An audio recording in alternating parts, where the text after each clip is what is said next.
I have this neighbor, Dave, who is honestly a decent guy, but he has the emotional range of a teaspoon.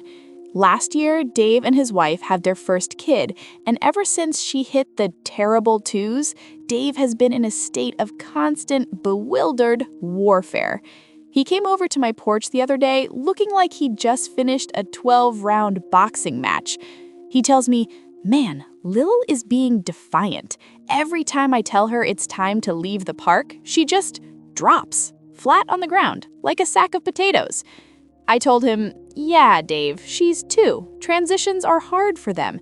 But then he says the thing that made my jaw hit the floor. He goes, "So I decided to show her how annoying it is. Next time she went limp, I went limp too. I just dropped to the grass right next to her and started fake crying to, mirror the behavior. I figured she'd see how ridiculous she looked."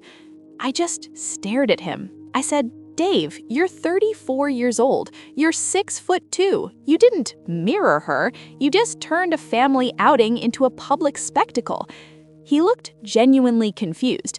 He said, "Well, she needs to learn that she can't just manipulate me with her emotions." I had to sit him down and explain something that I thought was, obvious.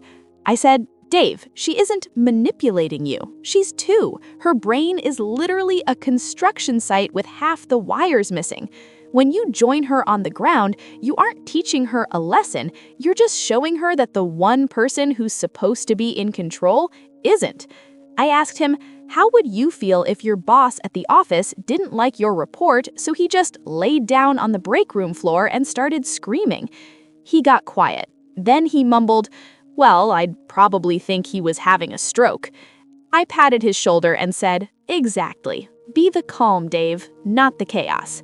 It's wild to me that some people see their kids as tiny tactical geniuses instead of, actual little people who are just really, really overwhelmed.